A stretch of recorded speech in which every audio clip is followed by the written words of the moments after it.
we're going to look at distances on the coordinate plane. So the example here tells us about four friends who come to an intersection and they see this picture about the sign about the distances to these towns. I've gone ahead and drawn the map that they've asked us to do with those distances on it. So what we're ultimately trying to figure out is how far is it between these cities. So they first ask us about Albertsville and Dewey Falls. So we're going to pull this into the math that it'll eventually be relevant, but most of you would probably look at this and say, oh, I've got to go from A over to D, so I'm going to first travel back to the middle. How far is that? That's a distance of 8, and then I'm going to travel the rest of the way, and that's 6 more. So that could be certainly one approach. 8 plus 16 is going to give us 14 miles.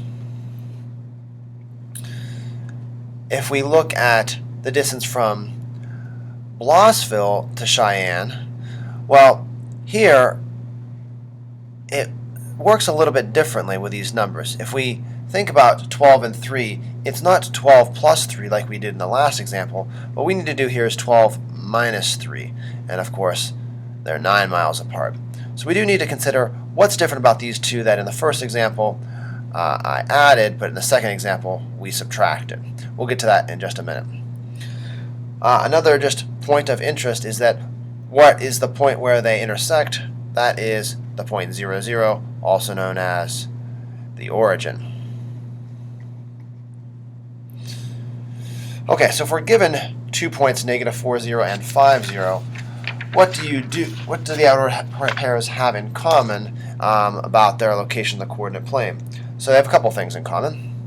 The first thing they have is the same y-coordinate, and because that happens to be 0 for both of them, that y-coordinate makes them both on the x-axis. And because they have the same y-coordinate, they're both on the x-axis, they are horizontal from each other. So how do we find the distances between them? So let's consider there's really two approaches. The one approach here is to kind of think like you might have thought for that first example. So I'm going to give you two situations. If the numbers are on the same side of 0, either vertically or horizontally, we want to subtract. But what are we going to subtract? We're going to actually subtract their absolute values. It's important, though, to do bigger minus smaller.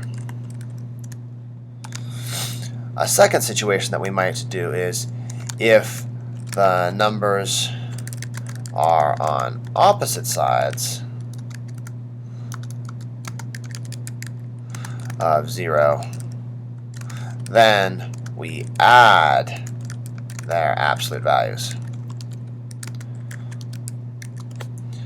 So if you aren't relating this back to the previous example, let me take this a step and show you how they're related.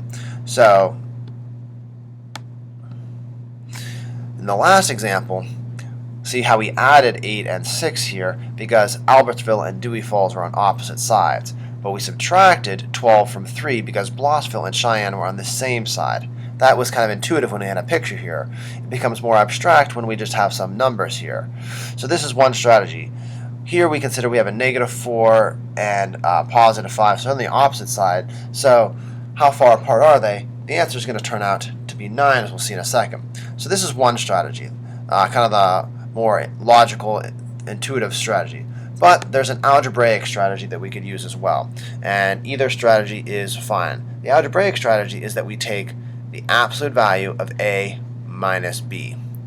So we're going to use that approach to answer both approaches to try to answer this question. So if we use kind of the explanation, the logical method, we have to consider which one are these on the same side or on the opposite side of 0? So these are on the opposite side of 0, so we are going to add them. So we're going to take the absolute value of negative 4, add it to the absolute value of 5, and we get 4 plus 5, or 9. And that is the distance, 9 miles. And it's addition here because they're on opposite sides. The other way to do it is that we take the absolute value of a minus b. Now it doesn't matter which order we do it. I'm going to actually show them in both. So if we take negative 4, we're going to do a minus 5, always subtracting there. So you don't have to think about whether it's adding or subtracting in this situation. You're always subtracting. So negative 4 minus 5 is negative 9, and we get 9. Now what happens if you had decided to put them in the other order? Is that wrong? Let's check it out. 5 is positive, minus the 4 is negative. So be careful. We are doing minus and negative. So we can clean that up by 5 plus 4, and the absolute value of 5 plus 4, 9, still going to give us 9. So either way that you want to approach this will work out. So this was an example of two numbers that were horizontal from each other. So let's consider 0, negative 6, and 0, negative 11. What's the same about these? They have the same x-coordinate,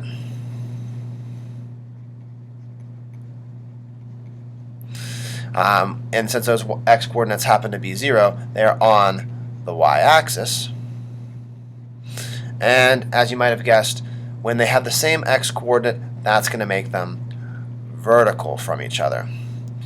Okay, so here again, I'll employ both strategies here. It doesn't matter which order we pick if we pick the absolute value of a minus b. So I'm going to go absolute value of negative 6 minus negative 11. So I'll clean that up. Absolute value of negative 6 plus 11. That's the absolute value of 5. And the absolute value of 5 is 5, of course. The other strategy is to think, okay, are these on opposite sides or the same side? They're on the same side. They're both below. So in that case, we need to subtract. Now here's the thing. You have to do the 11 first because it has the larger absolute value. So you're going to do absolute value of negative 11 minus the absolute value of negative 6.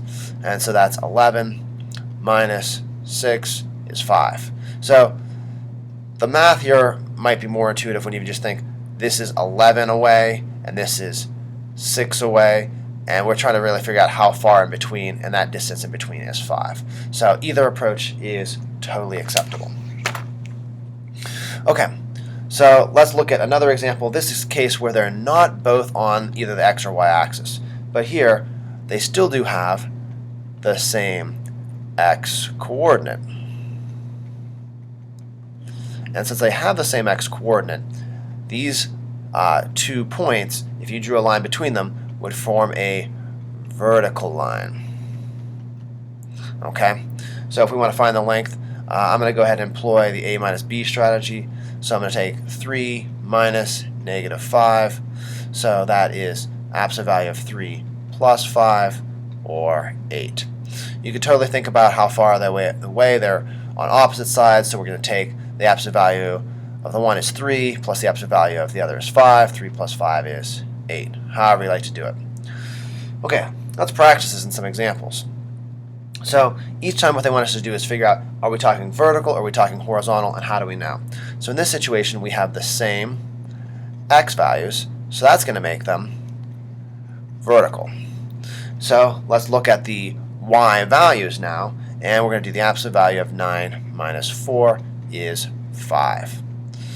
Next example, we're going to look at the points and see that they have the same y value, which means they are horizontal. So we're going to look at the x values, which are different, and we're going to do absolute value of negative 8 minus 2, and so we'll get the absolute value of negative 10, and the absolute value of negative 10 is 10. You might notice, and I should have kind of mentioned this earlier, all the absolute values, all the distances in these problems will always be positive. If we're talking distance, you're never going to have a negative distance. Okay, so in the next example, what do we have the same? Same x's. So same x's means vertical. Alright, so we are taking absolute value of negative 6 minus 1, and that's the same as the absolute value of negative 7, or 7. In part D, what do we have? We have the same y value, which means we're talking horizontal. And so we're going to be looking at the absolute value of negative 4 minus the absolute value of negative 9 minus negative 4, which is absolute value of negative 9 plus 4. So that's going to be equal to the absolute value of negative 5, and that's equal to 5.